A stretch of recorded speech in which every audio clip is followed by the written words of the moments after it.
ದೂರ ಆಗಿದ್ದಾಯ್ತು. ಎಸ್, ನೀವು ಅಪ್ಡೇಟ್ ವಿನುತಾ ಸಲ್ಲಿಸಿದ್ದಾರೆ. ಕರ್ನಾಟಕದ ಜನರು ನಮ್ಮ ಮೇಲಿಟ್ಟಂತ ನಂಬಿಕೆಗೆ ಆಭಾರಿ ಆಗ್ಬೇಕದು.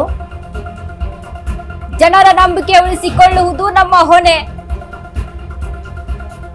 ಡಿಕೆ ಶಿವಕುಮಾರ್ ಮತ್ತು ಸಂಪುಟದ ಸಚಿವರಿಗೆ ಅಭಿನಂದನೆಯನ್ನ ಸಲ್ಲಿಸಿದ್ದಾರೆ ರಾಹುಲ್ ಗಾಂಧಿ. ಸಿದ್ದರಾಮಯ್ಯ ನಾಯಕತ್ವ ಮತ್ತು ಸೇವೆಗೆ ಧನ್ಯವಾದವನ್ನ ತಿಳಿಸಿದ್ದಾರೆ ರಾಹುಲ್ ಗಾಂಧಿ. ಕಾಂಗ್ರೆಸ್ ಕೊಟ್ಟ ಗ್ಯಾರಂಟಿಗಳು ಜನರಿಗೆ ಸಹಕಾರಿಯಾಗಿವೆ ಅಂತ ಹೇಳಿದ್ರು. ಎಲ್ಲ ಗ್ಯಾರಂಟಿಗಳು ಮುಂದುವರಿಯುತ್ತವೆ ಎಂದು ಟ್ವೀಟ್ ಅನ್ನ ಮಾಡಿದ್ದಾರೆ ರಾಹುಲ್ ಗಾಂಧಿ. ಟ್ವೀಟ್ ಮುಖಾಂತರ ಅಭಿನಂದನೆಯನ್ನ ತಿಳಿಸಿರುವಂತದ್ದು ನೂತನ ಸಿಎಂ ಡಿಕೆ ಶಿವಕುಮಾರ್ಗೆ ರಾಹುಲ್ ಗಾಂಧಿ ಟ್ವೀಟ್ ಮೂಲಕ ಅಭಿನಂದನೆಯನ್ನ ತಿಳಿಸಿದ್ದಾರೆ. ಕರ್ನಾಟಕದ ಜನರು ನಮ್ಮ ಮೇಲಿಟ್ಟಂತ ನಂಬಿಕೆಗೆ ಆಭಾರಿ ಅಂತ ಹೇಳಿದ್ದಾರೆ. ಜನರ ನಂಬಿಕೆ ಉಳಿಸಿಕೊಳ್ಳುವುದು ನಮ್ಮ ಹೊಣೆ ಅಂತ ರಾಹುಲ್ ಗಾಂಧಿ ಅವರೇ, ನಿಮ್ಮ ಹೊಣೆ ಖಂಡಿತವಾಗ್ಲೂ ಹೌದು. ನಿಮ್ಮ ಪಕ್ಷದ ನಾಯಕರಿಗೆ ಏನ್ ಬುದ್ಧಿ ಮಾತು ಹೇಳ್ತಿರೋ, ಏನ್ ಕಿವಿ ಮಾತು ಹೇಳ್ತಿರೋ ನಮ್ಗೆ ಅದೆಲ್ಲ ಗೊತ್ತಿಲ್ಲ.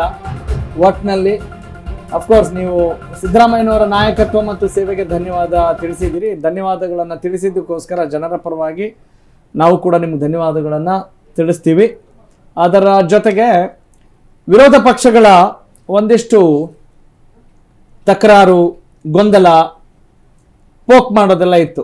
ಗ್ಯಾರಂಟಿ ಯೋಜನೆಗಳೆಲ್ಲ ಮುಂದುವರಿತಾವ, ನೋಡೋಣ ಅರ್ಧಕ್ಕೆ ನಿಂತು ಬಿಡ್ತವೆ ಅಂತ. ಹಾಗಾಗಿ ಆ ಟ್ವೀಟ್ ಇಲ್ಲಿ ಸಿಗ್ನಿಫಿಕೆಂಟ್ ಅಂತ ಅಂದ್ಕೊಳ್ಬಹುದು ನಾವು. ಪಡೆದುಕೊಂಡಿದೆ. ಗ್ಯಾರಂಟಿ ಯೋಜನೆಯ ಬಗ್ಗೆ ಸರ್ ಒಂದು ಡಿಸ್ಕಷನ್ ಆಗುತ್ತೆ. ಅಂದ್ರೆ ಮುಂದೆ ಈಗ 2,000 ರೂಪಾಯಿ ಕೊಡ್ತಾ ಇದ್ದಾರೆ, ಮುಂದೆ 5,000 ರೂಪಾಯಿ ಕೊಡ್ಬೋದೇನೋ ಅನ್ನುವಂತ ನಿಟ್ಟಿನಲ್ಲಿ ಚರ್ಚೆ. ಆ ಚರ್ಚೆಯಲ್ಲಿ ಅಂದ್ರೆ ಬದಲಾಗಿದ್ದು ಈಗ ಕಾಂಗ್ರೆಸ್ ಪಕ್ಷನೇ ಕೊಟ್ಟಿದ್ದು ಆಡಳಿತಕ್ಕೆ ಬಂದಾಗ ಗ್ಯಾರಂಟಿಗಳ ವಿಚಾರಕ್ಕೆ ಸಂಬಂಧಪಟ್ಟಂತೆ. ಇಲ್ಲಿ ಬದಲಾಗಿದ್ದು ಯಾವುದೇ ಬೇರೆ ಒಂದು ಪಕ್ಷದಿಂದ ಸಿಎಂ ಆಗಿದ್ದಲ್ವಾ ಅಲ್ಲ, ಇಲ್ಲಿ ಯಾವುದೇ ವಿರೋಧ ಪಕ್ಷವನ್ನ ಅಲ್ಲಿ ವಿರೋಧಿಸಿ ಸಿಎಂ ಆಗಿರುವಂತದ್ದಲ್ಲ, ಅಲ್ಲಿ ಯಾವ ಅಗ್ರಿಮೆಂಟ್ ಪ್ರಕಾರ ಆಗಿರುವಂತದ್ದು. ಈ ಒಂದು ಅಗ್ರಿಮೆಂಟ್ ಪ್ರಕಾರ ಬದಲಾವಣೆ ಆಗಿದ್ದು. ಇಲ್ಲಿ 5,000 ಮಾಡುವಂತಹ ಅನಿವಾರ್ಯತೆ ಏನು ಇಲ್ಲ ಅನ್ನುವಂಥದ್ದಲ್ವಾ. ಅಂದ್ರೆ ಡಿಕೆ ಶಿವಕುಮಾರ್ಗೆ ಗ್ಯಾರಂಟಿಗಳಲ್ಲಿ ಬದಲಾವಣೆ ಮಾಡಬೇಕು ಅನ್ನುವಂಥದ್ದೇ ಅಂದ್ರೆ ಸಿದ್ದರಾಮಯ್ಯ, ಡಿಕೆ ಶಿವಕುಮಾರ್ ಎಲ್ಲ ಸೇರ್ಕಡೆ ಗ್ಯಾರಂಟಿ ಯೋಜನೆ ನೀವು ಹೇಳ್ತಾ ಇರೋದು ಸತ್ಯ. ಈಗೇನ್ ಬೇರೆ ಯಾವ್ದೋ ಹೊಸ ಪಕ್ಷ ಬಂದ್ಬಿಟ್ಟಿಲ್ಲ, ಅವ್ರ ಪಕ್ಷದವರೇ ಅಂತ ಹೇಳಿ. ಆದ್ರೆ ಒಂದಿರುತ್ತೆ, ನಮ್ ಕೆಲಸ ನಾವು ಘೋಷಣೆ ಮಾಡಿ ಹೋಗ್ಬಿಡೋದು, ಅವ್ರೇನು ಬೇಕಾದ್ರೂ ಮಾಡ್ಲಿ ಅಂತ. ಅದು ಹೊರೆ ಈಗ ನೀವು ಬಹಳಷ್ಟು ಸರ್ಕಾರಗಳು ನೋಡಿರ್ತೀರಿ. ಈಗ ಯಾವಾಗ ಪಕ್ಷ ಚೇಂಜ್ ಆದಾಗ ಈ ವಿಚಾರಕ್ಕೆ ಬರೋಣ, ಮಾತಾಡೋಣ.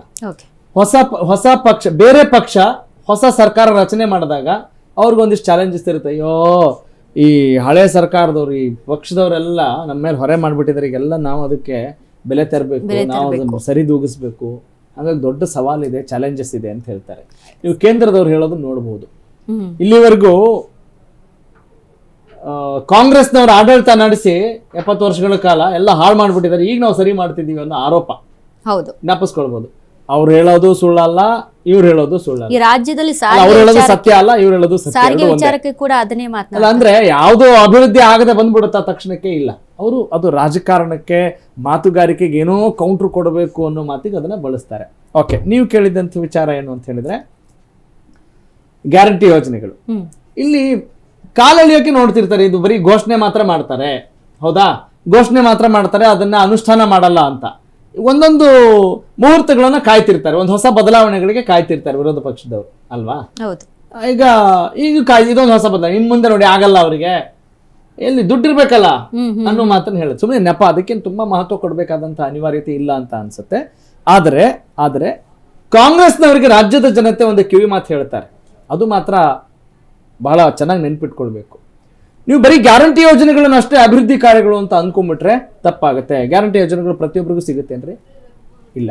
ಹಾಗಂತ ನೀವು ಗ್ಯಾರಂಟಿ ಯೋಜನೆ ಕೊಟ್ಟಿದ್ದು ತಪ್ಪು ಅಂತ ನಾವಿಲ್ಲಿ ಶರ ಬರೀತಾ ಇಲ್ಲ, ಅಥವಾ ಸರಿ ಅದನ್ನೂ ಹೇಳ್ತಾ ಇಲ್ಲ. ಎಷ್ಟೋ ಜನರಿಗೆ ಅನುಕೂಲ ಆಗಿದೆಯಾ, ಫೈನ್, ಫೇರ್ ಎನಫ್, ಅದರಲ್ಲಿ ಯಾವ ಅನುಮಾನ ಇಲ್ಲ. ಆದ್ರೆ ಅದೊಂದೇ ಅಲ್ವಲ್ರಿ, ಬೇರೆ ಏನೇನ್ ಮಾಡ್ತಿದ್ರ ಅಂತ ಹೇಳಿದಾಗ ಹಂಗೆ ಪಟ್ಟಿ ಬರ್ಬೇಕು, ಯಾವುದೋ ಒಂದು ಹೇಳೋದಲ್ಲ. ಅದು ಆರೋಪ ಇದೆ ಈಗ ಸರ್ಕಾರದ ಮೇಲೆ. ಏನು ಅಂದ್ರೆ ಅಭಿವೃದ್ಧಿ, ಕ್ಷೇತ್ರವಾರು ಅಭಿವೃದ್ಧಿ ವಿಚಾರಕ್ಕೆ ಸಂಬಂಧಪಟ್ಟಂತೆ ಕರೆಕ್ಟ್. ಈಗ ಅನುದಾನಗಳೇ ಸಿಗ್ತಾ ಇಲ್ಲ ನಮ್ಗೆ, ಬಜೆಟ್ ನಲ್ಲಿ ಮಾತ್ರ ನಂಬರ್ ಇದೆ, ಅದು ಸಿಗ್ತಾ ಇಲ್ಲ. ಅದು ಎಲ್ಲಾ ಟೈಮಲ್ಲೂ ಇದೆ, ಅದು ಕಾಗದದ ಹುಲಿ ಅಂತ ಕರಿತಾ ಇರ್ತೀವಿ, ಕಾಗದದಲ್ಲಿ ಮಾತ್ರ ಇರುತ್ತೆ. ಅದಕ್ಕೆ ಬೇರೆ ಬೇರೆ ಪಕ್ಷದವರು ಈಗ ಉಪೇಂದ್ರ ಅವರೆಲ್ಲ ಪ್ರಜಾಕೀಯದಲ್ಲಿ ಏನು ಹೇಳ್ತಾರೆ, ಇದನ್ನೇ ಹೇಳ್ತಾರೆ, ಟ್ರಾನ್ಸ್ಪರೆನ್ಸಿ ತರ್ರಪ್ಪ, ಪಾರದರ್ಶಕ ತರ್ನಿ ಅಂತ ಹೇಳ್ತಾರೆ. ಅದನ್ನ ನಾನೇ ಬಂದ್ ಮಾಡ್ಬೇಕಾಗಿಲ್ಲ, ನೀವೇ ಮಾಡಿ ಅಂತ ಕೂಡ ಹೇಳ್ತಾ ಇದ್ದಾರೆ. ಓಕೆ, ದಟ್ಸ್ ಡಿಫ್ರೆಂಟ್ ಇಶ್ಯೂ ಅಲ್ಲ ಅದು.